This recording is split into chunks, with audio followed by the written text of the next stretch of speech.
City of Commerce has been, for me,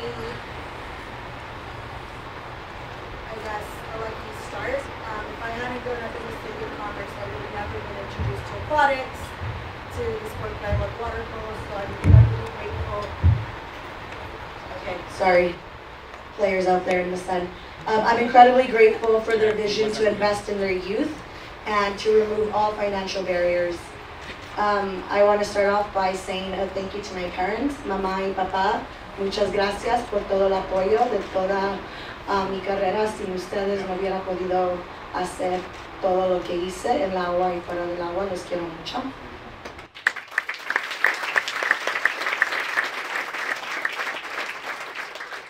I say a part of my journey I was extremely lucky. We have Sandy Nita here, who is a water polo icon. She started water polo in the City of Commerce. The first international women's water polo tournament was in the City of Commerce. So when I say that I was lucky to be born in Commerce, I really was. Coincidence, whatever you want to call it, I say I was drawn to the sport for so many reasons, and that's definitely one of them. Thank you, Sandy, for everything that you have done for our sport. Thank you to, I think, all the women that are sitting at this table with you. You guys have laid the foundation. I was incredibly lucky to be born in the Title IX era.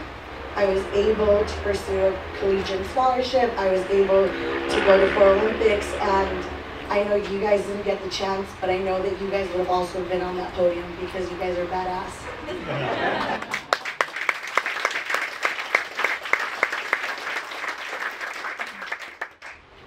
One coach that I've noticed that I hardly mention in my Commerce or just in my life is my swim team coach, Lucy, from Commerce. And I always wondered why. She was one of the first female coaches in my life, an incredible role model.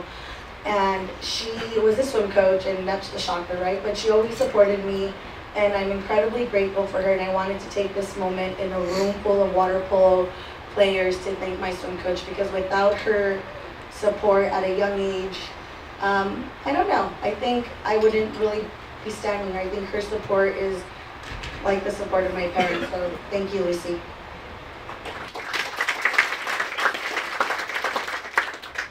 Just like Petey, I had to compete on the boys' high school team, and I have a couple teammates here with me, so Sergio and Liz, thank you. My brother too, but he had to leave. But thank you for the support. I'm grateful that all the boys on the high school team never saw us as girls. They saw us as athletes. They recognized that we could play with them, and they supported us. I mean, sometimes they blame the losses on the girls, but I think that just made me a little tougher in the long run. I want to thank just a couple coaches. You saw Bobby in the video. There was also Jaime, there was Hector, there was a lot of great coaches in Commerce, and we were able to have great coaches from an early age because Sandy had a great vision in the 70s to get water polo started in that city. JT, he's not here, but a mentor. I think I continuously go back to the decision of where I went to college, and I think it was the right decision for me because, as JT said, we are still friends.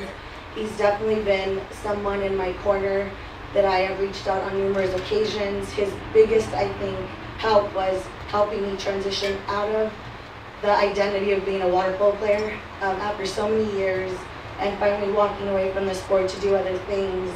It was incredibly hard, and he was there guiding me, reminding me of things that I wanted to do from my college days. He was a great support in helping me shape my vision for Project 2020 and how do I give back. I was incredibly lucky. The city gave me so much. I wanted to go 360 and make sure I give it back. So I thank JT for always being able to put my rambling 2-hour conversations with him into like one very well structured sentence. And he's like, this is what you meant in those 2 hours, Brenda. Go get it. Guy, 2 things that stick out in my mind in our time together. There's plenty, but I'll just stick to 2. One is you can't teach height, and that is something that we always went back and forth with, and we had all these great water polo conversations. You couldn't teach me height, but you definitely helped me improve my water polo IQ, and that definitely molded me into the player that I was able to be in that long career that I had. So thank you for looking outside of what you thought a water polo player should be and allowing me to flourish. Adam. Maggie.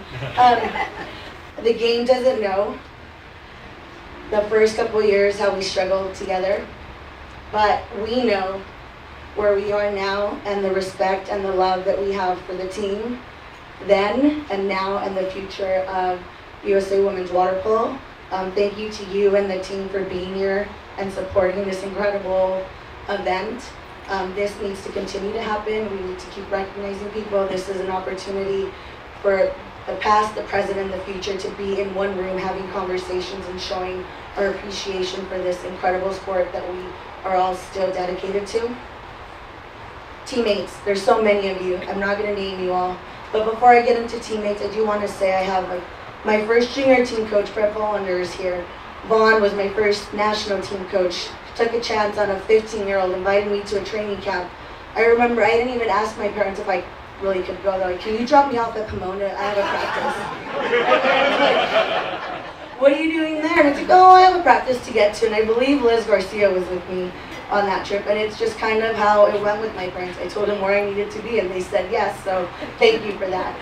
Brent, I remember we had some very honest conversations at a young age, and his was like fitness level. That's always going to be something that's important to you, and I'm grateful for the opportunity and for that great advice early on in my career. There's so many teammates in the room. I love you all. I don't have any sisters, but definitely you guys are the sisters that I didn't think I wanted, right? You guys have all given me so many different things, from hugging, from cooking, from driving, from keeping me young at heart, from making me more coachable later in my career, and so many more things. So I won't keep going on with that list. But lastly, I wanted to say a huge thank you to my husband and to my daughter, Gianna. My husband was a part of the last part of my career, so thank you for still asking me to marry you, because I was definitely a crazy person from Beijing to London and trying to stay in the game and trying to chase this one goal that I had. I was a little obsessive, and he definitely supported me, and now we're on a new adventure, and I'm thankful that John is here to be a part of such a great history for our sport, to be around so many incredible women role models. You know that alongside PD, Gianna and I will be holding that red, white, and blue bag, always cheering on the women and the men's team. So Team USA, always, thank you.